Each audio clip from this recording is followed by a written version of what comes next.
hook is vicious. The quickness in that left hook is spectacular. The right hand is no joke either. Garcia's posture is very tall and unorthodox, but it does help with his reach and the quick release through his footwork to generate the power. However, it can leave him open when he overextends at times. However, generally I think his footwork when throwing the hook is solid, especially as he steps in to find the range, sometimes even leaping slightly with his footwork to help him close the gap. With everybody, all the great left hookers of the past. But the crazy thing is, like, bro, he don't even bring it out. He just goes from right here. Right there, Pa! whip, like a whip. It just kills guys. It has so much power from short distance, just nothing. Just turns it over. Yeah. And he can hit you with multiple ones in a row. Pop, pop, pop. Hey, he just keeps throwing left. He don't even believe in jabs. And the funny thing was the troll job. Like he was on. As of right now, yes. Yes, I would say that. I would say his left is his money shot. First, you gotta get a rhythm of this, you know? Because if you try to hit it fast, you're gonna miss. So just get a rhythm. Down!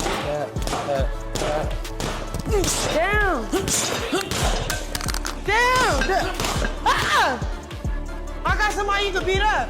Yeah, I got you. What? One punch has haunted every fighter who dared to step inside the ring with Ryan Garcia. Now, the biggest names in boxing are warning Conor Benn that he's about to discover exactly why. Ryan Garcia is quick-witted, been in this stuff before, knows how to talk, and Conor Benn probably got the better of that verbal exchange, which is saying something. He can sell it though, boy. They both can. They both have star quality. I got to tell you something. If you just asked me about this fight on paper, I didn't see anything. I don't know. I'm like, maybe Ben tries to get inside, and Conor with that, and Ryan with that big left hook is a bad matchup for him. But sometimes the way guys react, their attitudes, inform you about. Bradley, a former world champion, focuses on whether Benn can withstand Garcia's signature left hook. If Benn cannot neutralize it while moving forward, his aggression could quickly turn into a serious liability. He has a right hand, good right hand, a strong right hand. I think the pressure that he puts on pressure on He has an engine. well, yeah, he keeps going, and you see the will that he has. Conor's mental is strong. Yeah. He's mentally strong. However, look, if he gets past that left hook, he got to get past that left hook, man. And one more thing. In his last fight, in Garcia's last fight, that right hand that he was throwing, okay, very effective. Nice, in that fight. Yeah, you can see him starting to add new things to his repertoire. But more than just a left hook. That's going to be a punch. I believe that's going to be a definitive. Picking up exactly where that analysis ends, Chris Manx points toward the return of that same devastating hook while revealing another weapon that could make the champion even more difficult to survive against. The fight against Barrios was probably the best I've ever seen Ryan Garcia. Not just because that left hook and that speed was still there, the right hand. We haven't seen the right hand from Ryan Garcia, and we saw Mario Barrios in the first round look like he didn't prepare 1 minute for that right hand. Didn't look like he was ready for it at all. If that right hand is the same kind of explosive weapon that the left hook is, Ryan's got a lot of tools in the box. Shifting attention toward Benn's own tendencies, Sergio Mora breaks down the way he squares himself whenever exchanges become chaotic, warning that stance could leave him vulnerable to Garcia's trademark hook and the uppercuts that follow it. I don't see Conor Benn winning that fight. He's going to be punching up like he was against Eubank Jr., but he's dealing with a fighter that's still in his 20s, that still has that reaction, still has that snappy left hook. And Conor Benn squares up when he misses punches, and he likes to fight square on the inside and attack you.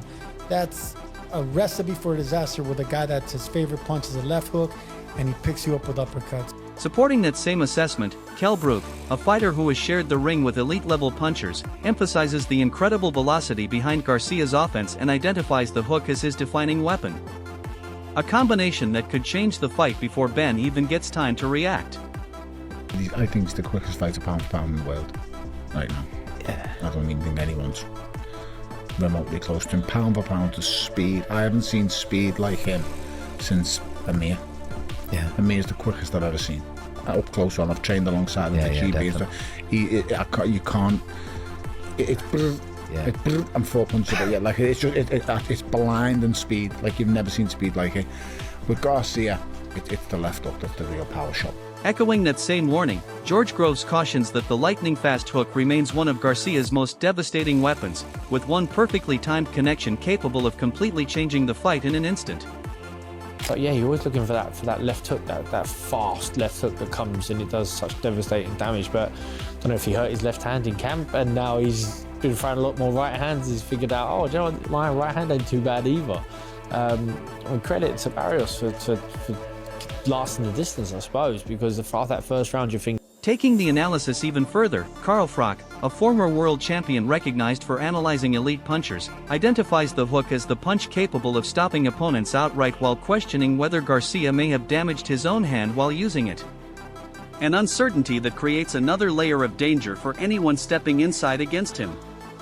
He should be finishing it because Barrios is a tough kid. Yeah. He knows what he's doing. He's well schooled, trained hard, he can take a shot. I know he got dropped. A lot of it can be balanced. See a left up there landing on the screen, straight on the face of it. I talk about that hook, and that's the hook that usually finishes his opponent. Maybe he hurt his hand with that one, Garcia, but no, not disappointed. I was more enlightened and happy that Garcia was able to go 12 rounds at pace, show everybody that he's serious about the game still. He's a good-looking. Shifting attention toward the experience gap, Frank Warren, a promoter with decades of exposure to championship-level boxing, considers Benn a major underdog because he has yet to prove himself against opposition on Garcia's level. In Warren's view, that lack of comparable experience creates a significant question mark, especially when Benn enters a matchup where one mistake could reveal the difference in high-level competition. And I generally don't know. I've not paid a lot of attention to it, quite honestly. Look, Conor, at this moment in time, for me, he's a big underdog in the fight. Yeah. I'm sure he'll do his best, and he'll fight his best, but, I mean, you've got to make Garcia a massive favourite. Yeah, but it's the known against the unknown, isn't it? Conor's not boxed at that level and just Yeah, but I mean, Conor's not boxed at a high level. Yeah, that's what I'm saying, He fought Chris Eubanks Jr., 36 years old, whatever he is. And he's never done it at all. Yeah. Pulling the focus away from the ring entirely, Liam Goff insists the hardest part of camp has only just begun, warning that the final stages of Benn's weight cut could become increasingly difficult. If the physical strain continues building while he is also attempting to maintain his conditioning and sharpness, well then the size really doesn't become a factor, because you might have the weight over him, but if you're as weak as anything, if a feather could knock you over, well what good is the size then, So yeah, those are my thoughts on this. Conor Benn looking in phenomenal shape, but mentioning how hard it is to make this, well, that's not good. You don't want to be doing that, and that doesn't exactly fill you with confidence a month out from the fight. It's not going to get any easier. It's only going to get harder, in particular fight week. Staying with that same issue, Liam points to Benn's unusually candid comments as a potential warning sign, suggesting they could reveal more than simple pre-fight frustration. He raises the possibility that if Benn's body is already depleted from training, weight management, or the demands of camp, that physical strain could impact his stamina, sharpness, and punch resistance before the opening exchanges even start. How often do we hear fighters say, made weight easy, this, that, and the other, and you can clearly tell when they're on the scale, you're like, you struggle at that weight. You really struggle at that weight. Go and drink some water, please. There's no water in you. They don't turn around and say, yeah, struggle, it's not been the easiest, this, that, and the other, and I haven't done this weight for 4 years, and this has been my only fight at welterweight, and then I'm going back up to whatever weight it is. That tells me that Conor Benn, the writing is kind of on the wall. And if you think about it like this, look, Eddie Hearn is obviously... Not everyone is prepared to pile on, though. Mike Kopinger, a longtime insider familiar with the sport's elite contenders, refuses to judge Benn solely by his previous outing, noting that one performance does not necessarily define what he brings into a major fight. He believes the stakes, opponent, and opportunity could push Benn to make adjustments and deliver a much sharper, more confident version of himself when the pressure is highest. There's not a big sample size, and you're really jumping on what you saw recently. I think Conor Benn is a lot better than what he showed against Regis Prograis. I agree with Timmy on the the style of Regis and how tricky he is, and I think this is a much closer fight than the odds. But not every voice in the sport believes the hook decides everything. Tim returns with the counter-argument, believing Benn sees a weakness in Garcia and has the determination to force him into uncomfortable territory. If he can consistently close the distance and impose his physical pressure, Bradley argues Garcia's explosiveness could become far less important. He's not worried about that, like you said, but at the same time, he sees a weakness in Garcia to where he's saying, hey, you quit. I know you have it in you. I can make you quit. Right, I have that determination. I've seen it before. That will, right? That will to win. He's not as talented. He's not as talented as. He has some talent, but not as much as Ryan Garcia. He's not as explosive either, right? And I don't think he hit as hard as a Ryan Garcia. But that determination and that will, and if he can close that gap on him, bro, he trust me, man, he can do some. Sergio Mora returns with a much harsher assessment of the matchup, pointing toward Benn's struggles when facing superior speed and physical pressure. He views Garcia's youth, strength, reach, and explosive acceleration as a particularly dangerous combination capable of pushing Benn onto the back foot and making it difficult for him to establish his preferred rhythm. I like Ryan Garcia. I just think Conor Benn is not big enough for 147. He wasn't even big enough for the catch weights. He wasn't knocking out people anymore. We've seen how he reacts with speed and power and length against Eubank Jr. He was able to do great, but ultimately he was at the end of the punches against an older fighter in Eubank. He's going to be dealing with a younger, faster, stronger champion now in Ryan Garcia. I think a more motivated, more mature, responsible fighter in Ryan Garcia. From a technical perspective, Teofimo Lopez, someone who spent years studying elite boxing fundamentals from inside the sport, focuses on another vulnerability, explaining that Benn's compact training posture and forward head position could leave him exposed to Garcia's timing and counter shots. Reality part, yeah, possibly. Yeah, he's not as technically sounded like the rest of us, but the man has heart, the man has grit, and all you need in boxing is that really to overcome those things and push forward, right? The only thing I would credit, I would critique a little bit is the way that they're training for the Ryan Garcia fight. It's too enclosed. Stepping away from the technical breakdown, Barry Quiggin gives Garcia only a narrow advantage, stressing that the matchup remains far from predictable. He sees Benn as dangerous enough to capitalize on any mistake with his aggression, physicality, and determination, potentially allowing him to overturn the expected result and produce a major upset. Conor has left it a little bit too late to make 147 again, and I think that could be his Achilles heel. That could be his difficulty, and I think I make Garcia a slight favourite, but I would never write off Conor Benn. He's got a chance with anybody. He's got that fighting heart. In another sit-down, Teofimo leans further toward the upset, highlighting Benn's ability to rebound after difficult or disappointing performances as a key reason not to overlook him. He views that ability to reset, sharpen his preparation, and return with renewed determination as evidence that Benn could arrive on fight night with a greater sense of urgency and hunger. You always hear that type of saying, and maybe Ryan right now might find out that, right? Ideally, in the business aspect, everyone wants to see Ryan win. But Conor Benn is hungry. He's in there. He's in the gym every day. He's speaking Spanish to the man, and he's not even Spanish. So, he's not Hispanic. So I think those things show the determination and what it means to Conor Benn. When he didn't look so great against Eubank the first time, he came back with vengeance the second time. So definitely, Conor Benn is no pushover, man. Building on that same belief, Tony Bello presents Benn's resilience as the real wild card heading into fight night, pointing toward the mental demands of facing a faster, more explosive opponent. If Benn can remain composed when Garcia begins applying speed and pressure, Bello believes that confidence could help him survive the difficult moments and turn the fight into a much tougher contest than expected. I think because everyone, is there now. He knows what this fight, means to him. He needs to. I just think that he's gonna show up. He's gonna show up. Obviously, everyone's waiting for this fight. Like Tony said, he's a proper professional. When it comes to it, he's up for it. Do you know what I mean? It's up for it. It's like when me against Conor and stuff, I knew that everyone. It gives you an extra bit between teeth. That extra buzz. Yeah. Not buying into the underdog narrative, Frock returns with a much more direct assessment, predicting Garcia overwhelms Benn once the fight settles into its rhythm. He also questions whether Benn's previous opposition has truly prepared him for this level of competition, suggesting Garcia's experience against elite names gives him a major advantage when the pressure increases. How is it? Not for Ryan Garcia, no. Conor Benn against Ryan Garcia, I think Conor Benn gets absolutely splattered.